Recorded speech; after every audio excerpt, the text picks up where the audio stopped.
디지털 세상의 모든 것을 깊이 있게 알아보는 인포맥스D. 오늘도 명확한 정보와 새로운 지식을 전해드리겠습니다. 오랫동안 침체 늪에 빠져있던 일본 경제가 되살아날 거다 이런 전망이 나오고 있고요. 또 25년 만에 우리나라의 성장률을 추월할 거라는 전망까지 나오고 있습니다. 과연 일본 경제가 과거의 영광을 되찾을 수 있을까요? 염종순 이코퍼레이션 JP 대표와 함께 살펴보겠습니다. 대표님 어서 오세요. 네, 반갑습니다. 안녕하세요. 반갑습니다. 일단 대표님 일본에 지금도 거주하고 계신 거죠? 예, 일본에 건너간 지 이제 한 30년 정도 됐습니다. 30년 동안 일본에 계시면서 기업체 또 운영하시고 일본에 대해서 좀 관찰을 해 오셨던 거네요. 그렇죠. 네. 30년 동안 일본에서 여러 가지 직업들을 경험하고 네. 지금은 세 가지 직업을 가지고 일하고 있습니다. 네. 사실 지금 뭐 이렇게 기사 나오는 것들 보면 네. 일본의 경제 상황을 잃어버린 30년이라는 표현을 굉장히 많이 쓰잖아요. 네, 그렇죠. 30년을 거주하셨다고 하셨으니 네. 어떻게 보면 그 30년을 고스란히 몸으로 그렇죠. 체감을 하셨던 것 같아요. 저는 일본이 잘 나갈 때 네. 건너갔다가 네. 계속 30년 동안 그 내려가는 그런 거를 체험하고 있죠. 네. 그런데 지금 솔솔 올해 초부터 상반기부터 일본 경제가 살아나고 있다라는 이야기가 나오고 있습니다. 네. 실제로 일본에서 느끼실 때 지금의 일본 경제 상황이 어떻다고 좀 느끼시는지요? 우리가 이제 경기가 좋아졌다라고 얘기를 할 때 네. 그게 두 종류라고 봐요. 네. 하나는 그냥 숫자로 나타나는 것 봤을 때 일본은 상당히 좋다고 봐요. 근데 그 일본 국민들의 삶은 훨씬 더 퍽퍽해졌죠. 실제로 일본 국민들은 어려워졌나요? 네, 어떤 점에서 그건 왜 그런가요? 그러냐면 생각해 보시면 알겠지만 일단 그 민간 기업들 얘기를 하면 네. 대한민국도 그렇지만 일본도 수출 중심의 나라잖아요. 네. 근데 수출을 할 때는 달러로 결제를 하지 않습니까? 근데 달러로 수출을 해서 돈을 받으면 엔화로 환전을 하겠죠. 그러면 예를 들어서 뭐 어떤 제품 하나를 10달러에 팔았다고 치면 예전에는 일본이 1달러에 100엔이었어요. 근데 지금은 1달러에 150엔 가까이 된단 말이에요. 그렇죠. 그러니까 엔화가 50%나 더 싸진 거거든요. 네. 그러면 10달러를 주면 옛날에 이거 환전을 하면 네. 10,000원이었었는데 지금은 환전을 하면 15,000원이에요. 그러면 이 기업의 장부상으로 어떻게 되겠습니까? 네. 어려움이 있죠. 아니죠. 그렇죠. 네, 많아지죠. 그러니까 순이익이 예를 들어서 10달러에 팔았을 때 순이익이 1달러였다고 네. 치면 10%잖아요. 근데 지금은 10달러, 그 10%면 원래는 100엔이었었는데, 네. 1000엔이었었는데 이게 순이익이 100엔, 1000엔이 아니라 얼마, 1,500엔이 된가? 이렇게 되는 거잖아요. 네. 그러니까 이익은 50%가 늘어난 거잖아요. 그렇죠. 그러면 장부상 이익은 달러 환산하면 달라진 건 없지만 엔화로 환산을 하게 되면 어마어마하게 좋아진 거죠. 네, 좋아진 거죠. 그리고 네. 엔화가 싸지니까 네. 수출 경쟁력도 당연히 높아지겠죠. 좋아지죠. 제품값 네. 싸지니까. 네. 그래서 수출을 중심으로 하는 기업들은 엄청나게 화랑인 거고. 근데 한편 이제 생활하는 사람들의 입장에서 봤을 때 네. 가솔린이 휘발유가 1리터에 100엔 이랬었어요. 근데 지금 그게 150엔, 160엔 이렇거든요. 네. 그러면 60% 오른 거잖아요. 네. 그다음에 여러분들 잘 아시겠지만 일본 사람들의 주식은 대부분이 생선 이외에는 국민적인 식사라고 할 수 있는 돈가스라든지 네. 햄버거, 네. 우동 네. 이런 것들은 다 수입이란 말이에요. 근데 수입하려 그러면 달러를 주고 사와야 되는데 그렇죠. 예전에는 10,000원만 주면 뭐 10달러 썼는데 지금 줘봤자 10달러가 안 되고 7달러, 8달러니까 네. 이제는 10달러 주고 샀던 거를 아니 10,000엔 주고 샀던 거를 15,000엔 주고 사야 되잖아요. 그럼 당연히 가격을 올릴 수밖에 없죠. 네. 그래서 일본의 물가 상승이 어마어마하죠. 안 그래도 저도 일본에 있는 친구하고 이제 얘기를 하다가 계란 달걀값만 봐도 네.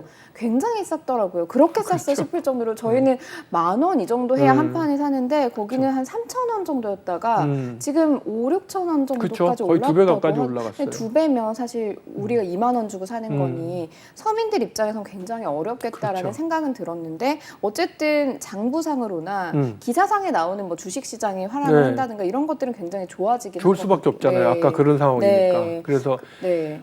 서민들 입장에서는 받는 급여는 우리 한국은 뭐 이렇게 나름 꽤 올라가는 편인데 네. 일본은 거의 안 올라가거든요. 급여가 네. 거의 안 지금 올라요. 임금 상승 이슈가 있긴 하잖아요. 임금 그러니까 네. 그래서 하도 안 올라가니까 이제 일본 정부는 계속 물가를 상승시키려고 해서 기업체의 급여를 좀 제발 좀 올려주라라고 네. 해서 계속 독려를 했었고, 네. 근데 이제 저희 회사도 마찬가지인데 사업하는 사람들 입장에서 직원들 입장을 생각 안 할 수가 없어요. 네. 이게 뭐 물가가 거의 0% 내지 마이너스였었는데 지금 막 6%, 7%까지 올라가니까 할 수 없이 네. 기업주들도 급여를 많이 올려주려고 생각하고 있고 정부에서 올리라고 독려하기도 하고 네. 그럼에도 불구하고 서민들 생활은 어렵죠.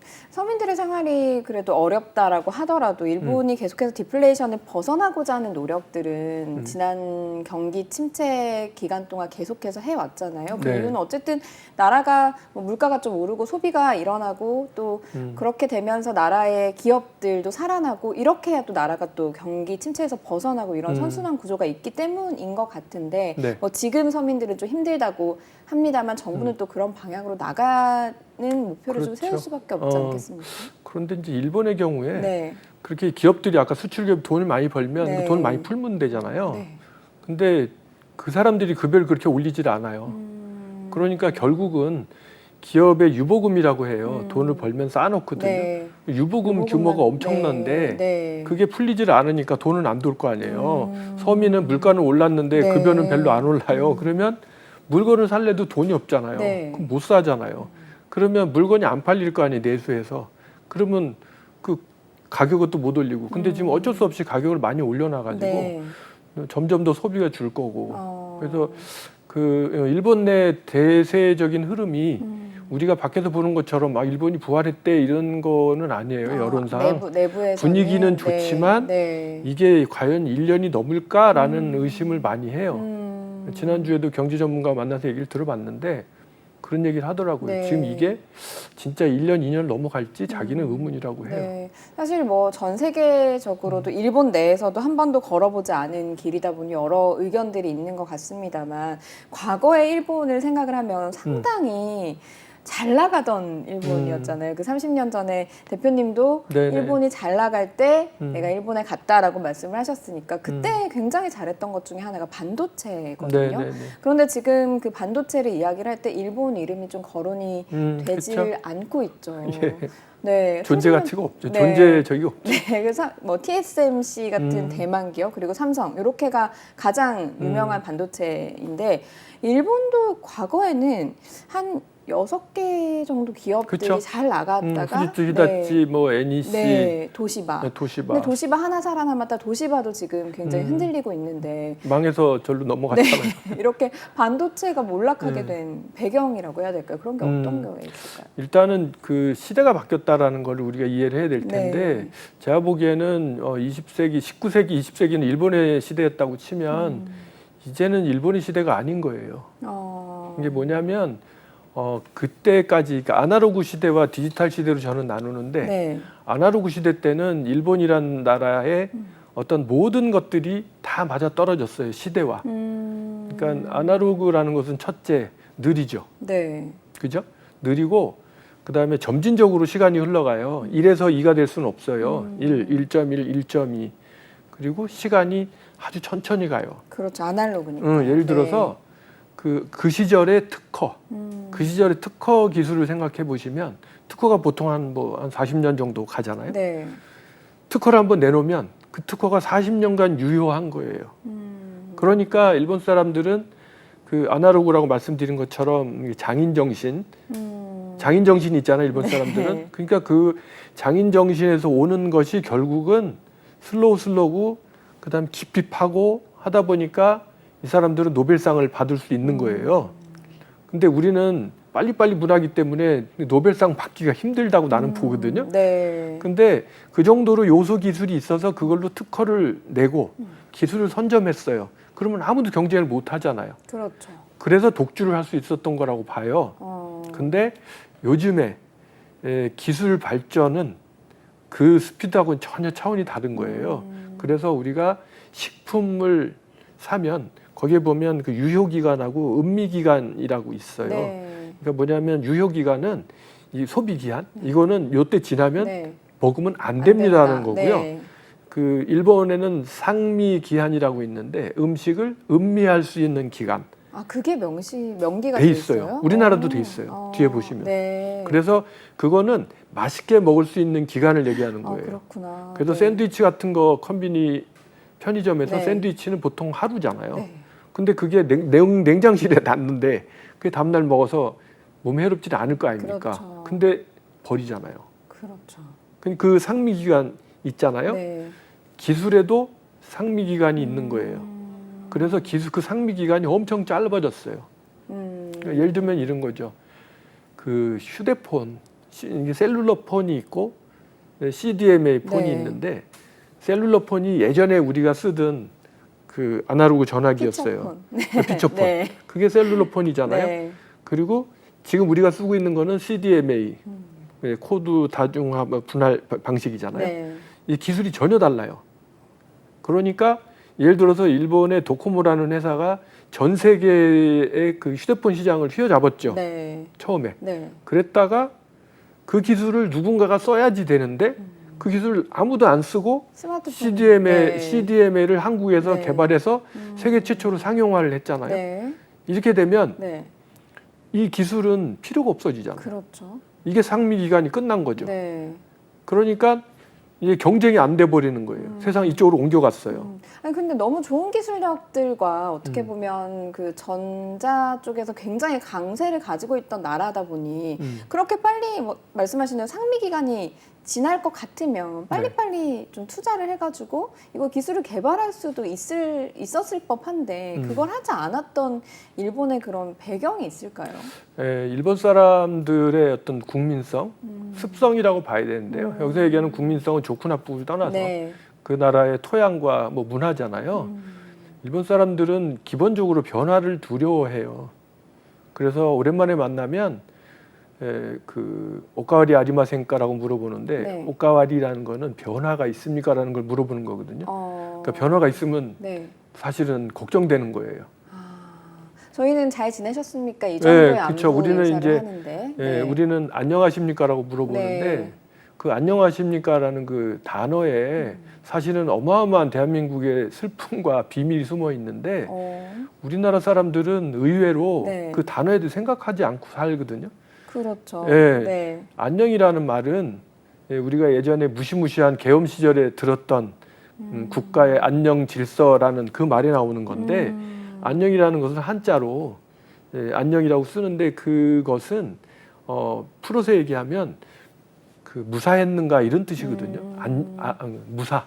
밤사이에 그러니까 무사했는가 뭐 이런 우리가 거 만나서 네. 오늘 날씨 좋네요. 뭐 오늘 좋습니다. 이렇게 얘기하는 게 아니라 밤새 무사하셨어요. 이렇게 물어보는 거란 말이에요. 그러니까 우리가 그 역사가 기록된 유사 이래로 대한민국이 조선이라는 우리 땅이 외국의 침략이 됐든 내란이 됐든 해서 전쟁을 주고받은 게 900회가 넘는다는 거잖아요. 900회요. 네. 그게 중국이라고 해도 네. 뭐 수나라, 당나라, 원나라, 진나라 많고 계속 그다음에 또 됐죠. 남쪽에는 네. 외구 네. 그래서 엄청 몽골 뭐 많잖아요. 그러니까 우리는 늘 안녕하지 못했던 거예요.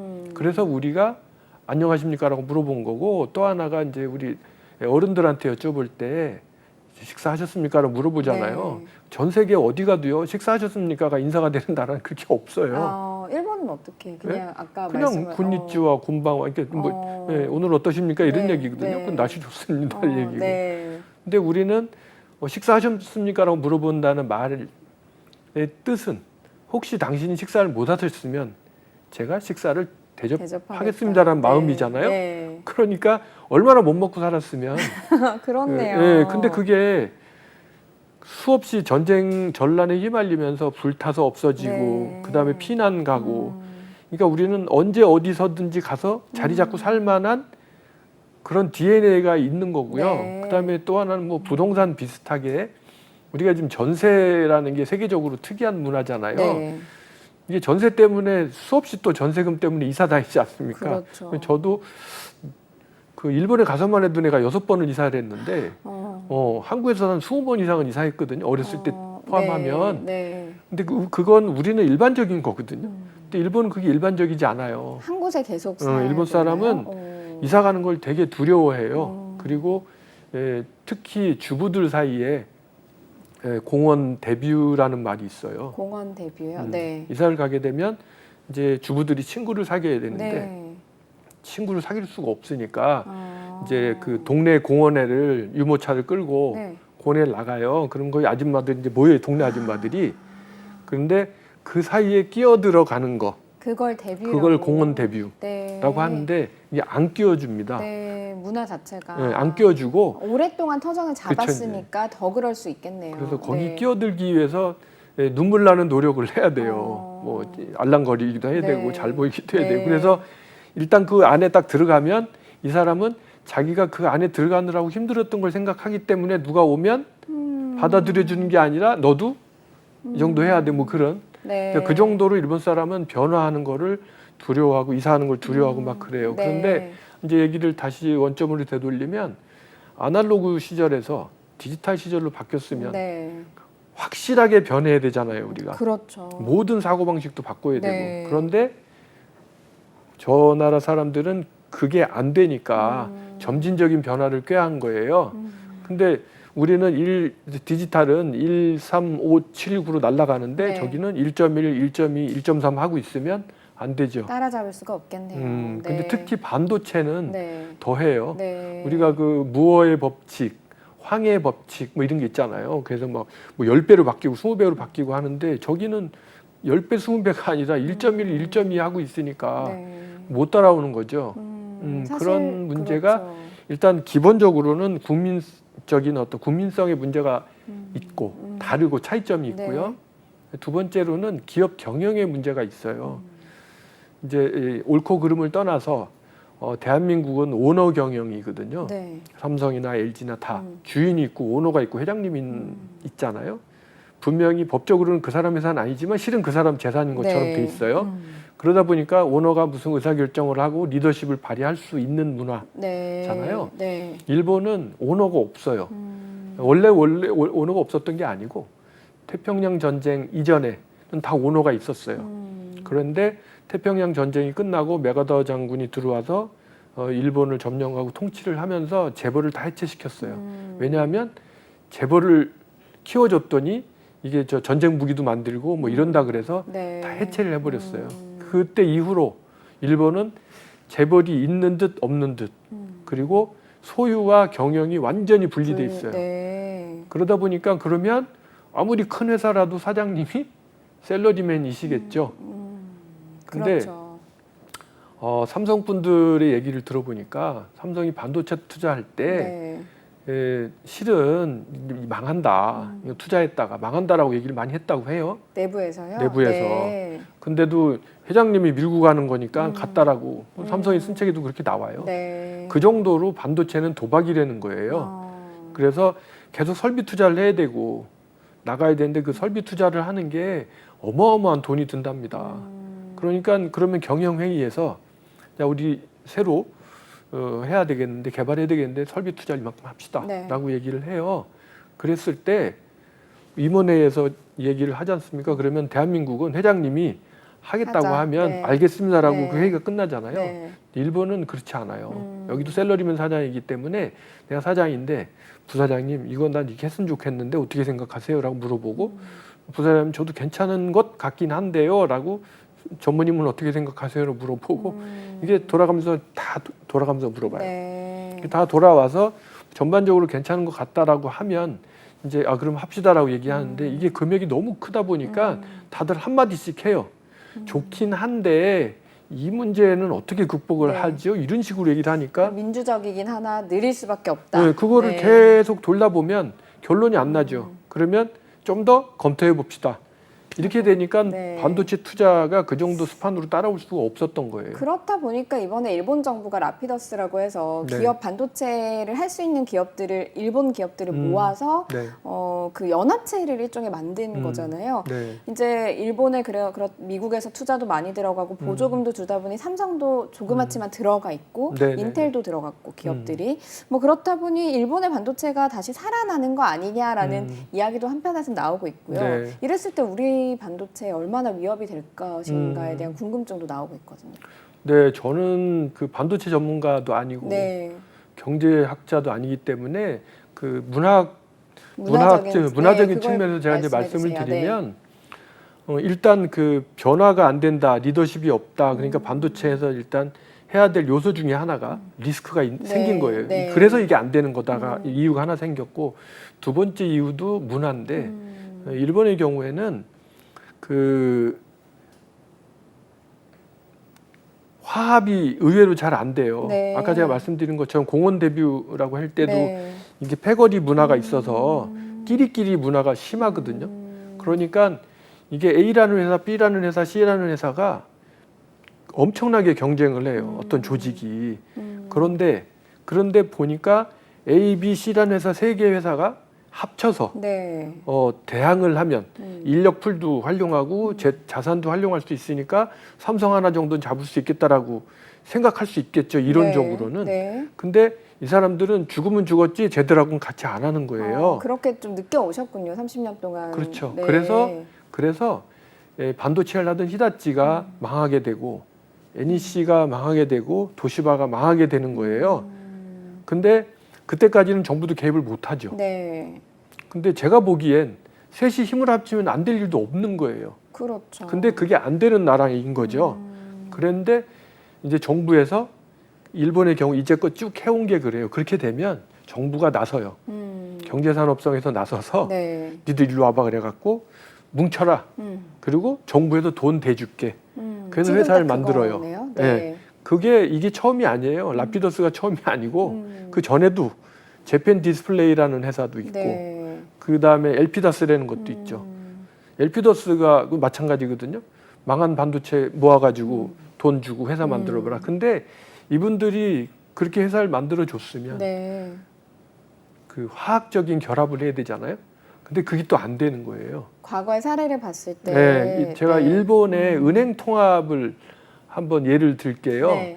일본의 은행 통합을 했어요. 금융위기가 와서. 그랬는데 예를 들어서 하나만 은행 상호를 얘기하면 미쓰비시 도쿄 UFJ 은행이라는 게 네. 있어요. 이게 이름이 되게 길죠. 우리 미쓰비시도 들어봤고 도쿄도 들어봤고 네. UFJ는 못 네. 들어봤잖아요. 근데 일본에 오래 산 사람 입장에서 이걸 딱 보면 이게 몇 개 회사가 합병을 했구나. 그다음에 자본 구조는 어땠었구나라는 걸 알 수 있어요. 네. 제 얘기에 힌트가 있는데 미쓰비시 도쿄 UFJ잖아요. 그러면 미쓰비시하고 도쿄는 사람 취급을 받은 거예요. 네. 왜냐하면 그 자산 규모가 컸기 때문에. 그래서 둘은 이름을 다 쓰고 네. UFJ는 조만조만하기 때문에 니들은 이니셜만 네. 써라. 약자만 써라. 그래서 UFJ 이게 네. 그 회사들의 약자예요. 그러니까 은행 이름도 통합을 못하는 다른 이름으로 못 바꾸는데 그쵸. 네. 은행 이름도 통합을 못하는 네. 게 그런 일본 사람들의 문화적인 차이예요. 그런데 반도체도 마찬가지인 거예요. 그 조직이 됐으면 하나가 됐으면 섞여야 되는데 그게 안 돼. 그리고 또 은행 얘기를 하나 더 하면 그렇게 해서 이제 통합이 되잖아요. 그럼 통합할 때 네. 사이좋게 나눠 먹기를 해요. 예를 들어서 UFJ, 미쓰비시 도쿄에서는 은행장과 부행장을 내자. 우리 온 팀에서. 그래서 서로 간에 돌아가면서 하자. 그리고 UFJ는 상무급이나 전무급 포스트만 하나씩 줄게. 네. 이런 식으로. 그게 확 섞이는 게 아니라 계속 그런 식으로 가요. 그리고 거기 회사에 신입사원이 들어오면 사실은 그 친구는 미쓰비시 도쿄 UFJ라는 은행에 신입사원으로 온 거잖아요. 근데 그렇죠. 줄을 세워요, 이제. 네. 너는 이쪽 줄을 서라. 저쪽 줄을 서라. 그래갖고 그러니까 똑같이 반도체 얘기로 돌아가면 그걸 이렇게 뭉쳐놔도 결국은 실패하더라. 그게 엘피더스가 그래서 실패했고 재팬 디스플레이도 LG나 이거 잡아야 된다 그래갖고 이것도 다 망한 회사 모아서 만든 회사란 말이에요. 재팬 네, 디스플레이도. 네. 근데 거기도 마찬가지였잖아요. 네. 그런데 저는 일본에 사는 사람이니까 일본이 나름 잘 됐으면 좋겠어요. 근데 자, 과연 과거와 지금의 그 사람들이 뭐가 달라졌을까라고 생각하면 제가 보기엔 달라졌을 게 없어요. 대표님이 이제 30년 동안 느끼신 바로 그리고 문화적인 특성이 결합했을 때 과거 사례를 봤을 때도 잘 안 됐는데 이번에도 뭐가 이게 달라질까? 네, 달라질까라는 의구심이 있다라는 네. 말씀이셔서 전반적으로 경제가 딱 튀어서 살아날지도 않을 것 같고 이 반도체 연합이라고 하는 것도 우리한테 그렇게 크게 위협이 될 만큼 잘 진행될지 의문이다라는 말씀이신 그렇죠. 건데. 근데 이제 이거는 제 얘기는 하지만 네. 일본의 그 경제학자 중에 한국에서도 아주 유명하게 이름이 알려진 오마에 게니치라는 분이 네. 계세요. 그분도 똑같은 네. 저하고 같은 얘기를 하세요. 보면 참 얘기를 듣다 보니까 참 이 혁신과 변화를 어려워하는 힘들어요. 네, 힘들어하고 또 이제 전쟁의 역사가 있다 보니 전범이라는 역사가 있다 보니 또 이런 거에서 우리가 좀 조심해야 될 부분과 경계해야 될 부분을 가지고 가는 그런 나라인 것 같다는 생각이 드는데 마지막으로 짧게요. 우리나라가 어쨌든 일본은 떼놓을 수 없는 나라긴 하잖아요. 그렇죠. 이웃 나라니까요. 네. 그래서 일본에 건너가셔서 네. 이제 왔다 갔다 하시면서 활동을 하고 계신 거고요. 우리나라는 그러면 어떻게 일본을 같이 대하면서 가야 될 것인가 전략을 좀 여쭤볼게요. 글쎄요, 제가 보기에는 뭐 특별히 다른 건 없다고 지금까지와 다른 건 네. 없다고 생각하는데 저는 한국 분들한테 말씀드리고 싶은 게 자신을 좀 가졌으면 좋겠다. 손자병법에 네. 지피지기를 해야 되잖아요. 네. 근데 제가 보면 한국 분들은 지피지기가 안 돼요. 일본에 대해서는 뭐냐면 내로남불이 일반적이잖아요. 근데 일본에 대해서는 다들 내불남로예요. 내불남로. 일본이 뭔가를 하면 겉모습만 보고 일본이 뭔가를 하면 야 일본이 지금 이게 심상치 않아. 네. 뭐 그러니까 뭐 일본은 모든 것을 그 경제적으로는 좋은 쪽으로만 해석을 하시더라고요. 근데 그게 아니라 호랑이보다 꽃감이 무섭다는 우리 속담이 있잖아요. 호랑이인지 꽃감인지 잘 살펴보고 네. 그게 예전에 잘 나갔다고 그래도 지금 잘 나가는 게 아니거든요. 근데 저는 한국 분들이 일본하고 비즈니스를 할 때 지금 저 사람들의 상태가 어떤지 정확하게 파악을 하고 네. 그리고 이야기를 해야 된다고 네. 보는 거예요. 네. 저는 요 근래 들어서 한국 분들한테 일본을 전하는 활동을 많이 하고 있는데 살면서 너무 안타까운 거죠. 그러다 보니까 실패하는 거예요, 사업이. 네. 상대방이 어떤 수준인지 모르니까. 근데 뭐 요즘에 한국에서도 많이 그 회자가 됐지만 뭐 코로나 때 뭐 일본이 뭐 팩스 가지고 뭘 한다더라, 플로피 디스크를 쓴다더라, 뭐 이런 얘기 많이 들었잖아요. 그때 처음 아셨을 거예요, 한국 사람들은. 저는 그걸 30년 전에 알았고, 그래서 20년 전에 아, 이 나라는 앞으로 잘못되면 망하겠구나. 네. 그래서 이 나라는 그때까지만 해도 저는 일본에 가서 일본에 가게 되면 제일 먼저 책방에 갔어요. 그래서 책을 10권, 20권 사갖고 와서 일본은 이렇게 가는구나, 일본 사람이 이렇게 생각하는구나 라는 걸 가지고 한국에서 비즈니스를 했었는데 네. 요즘에는 한국에 오면 교보문고에 가서 책을 이만큼 사갖고 가요.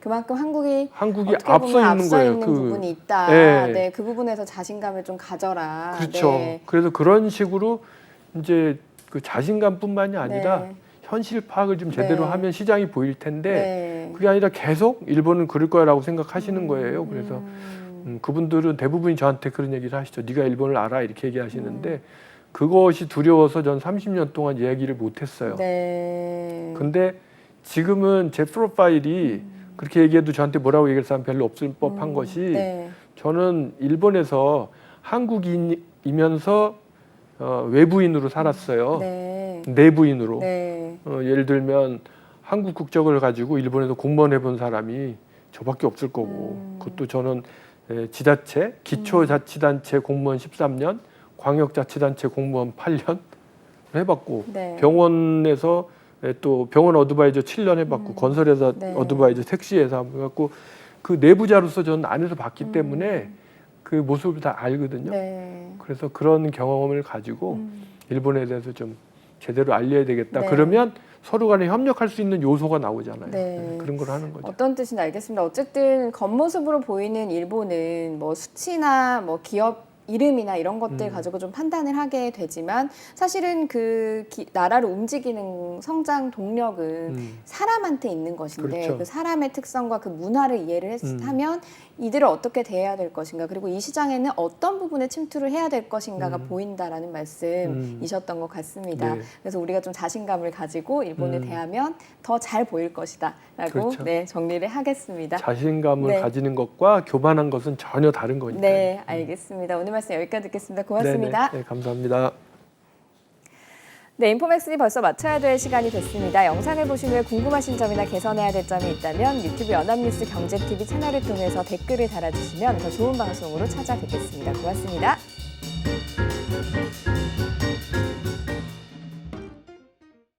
안녕하세요. 인포맥스D 아나운서 강래원입니다. 더 많은 실시간 경제 뉴스와 경제 정보를 알고 싶으시다면 오른쪽 구독 버튼을 눌러주세요.